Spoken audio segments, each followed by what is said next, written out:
Le Saint-Esprit a travaillé en Christ.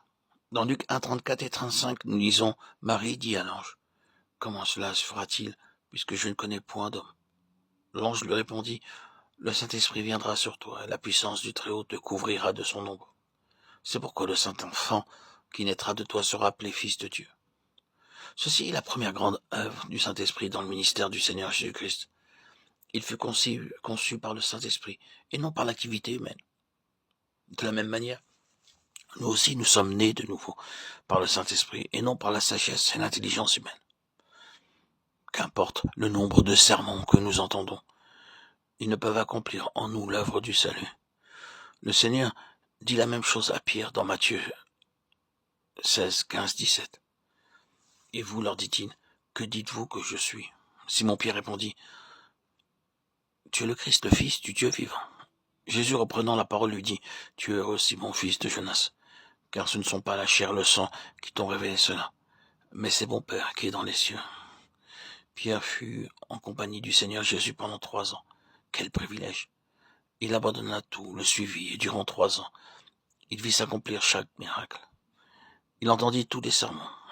Lorsque Pierre déclara « Tu es le Christ », le Seigneur dit « Ne t'imagine pas, Simon, que tu me connais parce que tu es avec moi. Ne t'imagine pas me connaître en voyant mes miracles ou par ton intelligence. Mon Père céleste te l'a révélé. À moins que le Saint-Esprit ne vienne en nous, personne d'entre nous ne peut connaître le Seigneur Jésus-Christ comme son Sauveur. Car le salut ne s'accomplit pas par les sermons, par l'activité humaine, par le raisonnement ou l'argumentation, mais par une révélation divine. C'est l'œuvre du Saint-Esprit. Et c'est uniquement de cette manière que je réalise qu'il est mort pour moi personnellement. Ce fut par cette révélation personnelle que l'œuvre de l'Évangile commença à se propager en beaucoup de parties du monde. J'ai souvent raconté cette histoire, mais je la redirai de nouveau.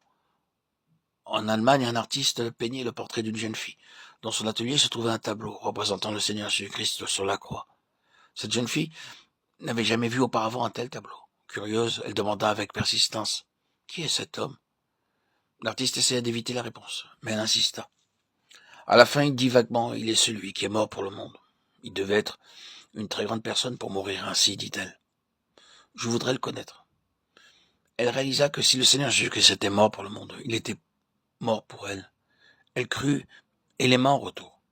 Un jour, elle envoya un message à l'artiste. « Je suis très malade, voudriez-vous venir me voir avant que je meure?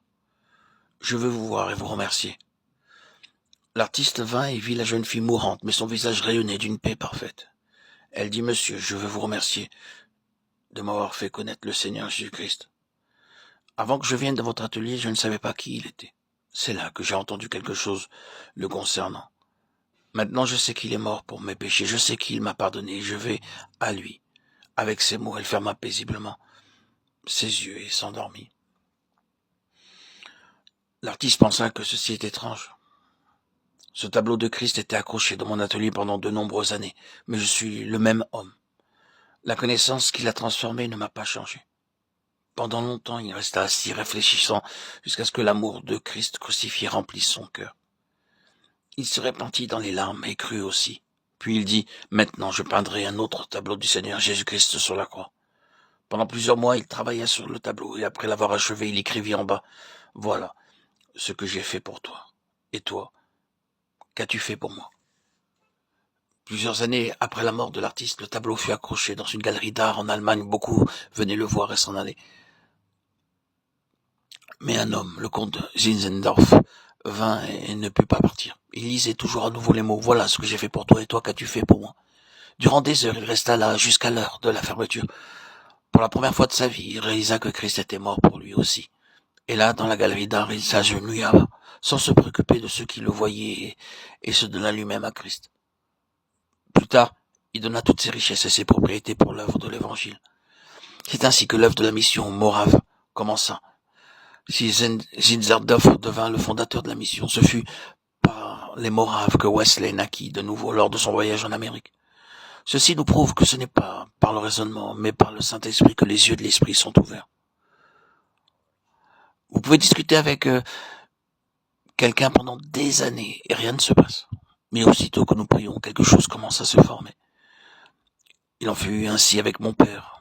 Après ma conversion, il lut la Bible entièrement et il me dit, oui, c'est un livre merveilleux. Mais je ne peux pas dire que ce soit le seul livre. Je dis, je ne discuterai pas avec toi, je prierai seulement pour toi. Le jour viendra, j'en suis sûr, où le Seigneur te rencontrera et tu sauras que c'est bien le seul livre. Il le lut une seconde fois et me dit, oui, c'est un livre merveilleux. Mais je ne peux pas dire que le Seigneur Jésus soit le seul sauveur. Un jour, nous eûmes une réunion dans ma ville natale. 10 à 15 personnes s'allièrent pour essayer d'interrompre la réunion avec des pierres. Après que le message fut terminé, les gens s'agenouillèrent et commencèrent à prier. Une sœur entonna un chant. Qui peut laver mes péchés? Rien, sinon le sang de Jésus. Ils le chantèrent plusieurs fois avec larmes. Les uns se levèrent et partirent. Ils entrèrent et sortirent, entraînant les pieds pour tenter de nous déranger. Malgré cela, personne ne fit attention, bien que pendant une demi-heure, ils entrèrent et sortirent. Ce soir, mon père était là. Il me dit, maintenant, je suis convaincu qu'il y a de la puissance dans ces réunions. Ils ont fait de leur mieux pour déranger, mais ne le purent pas.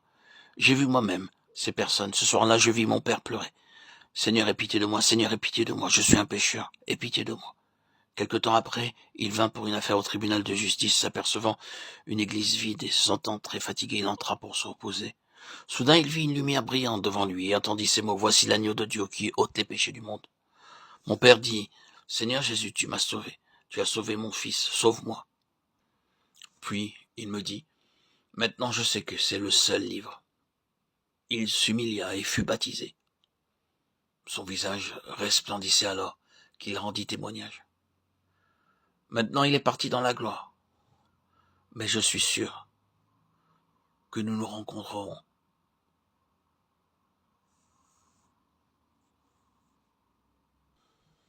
À moins que nous n'apprenions comment prier pour le salut des gens.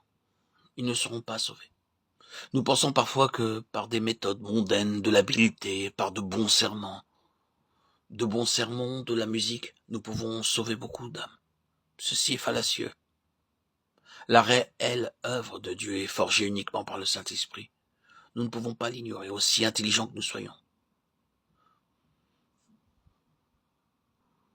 Le Seigneur Jésus est né du Saint-Esprit. Nos yeux ne peuvent être ouverts que par le Saint-Esprit. C'est pourquoi je vous déclare que personne, s'il parle par l'Esprit de Dieu, ne dit « Jésus est anathème » et que personne ne peut dire « Jésus est le Seigneur » si ce n'est par le Saint-Esprit. 1 Corinthiens 12, 3. Ceci est une vérité très importante pour le salut. Les parents peuvent prier pour la conversion de leurs enfants, de leurs amis et de leurs voisins. Seigneur, sauve mon frère, ma sœur, ma femme, mon mari ou mes enfants. Et par votre foi, Dieu peut envoyer le Saint-Esprit dans leur cœur. Et alors ils grandiront et apprendront à affronter n'importe quelle épreuve ou persécution.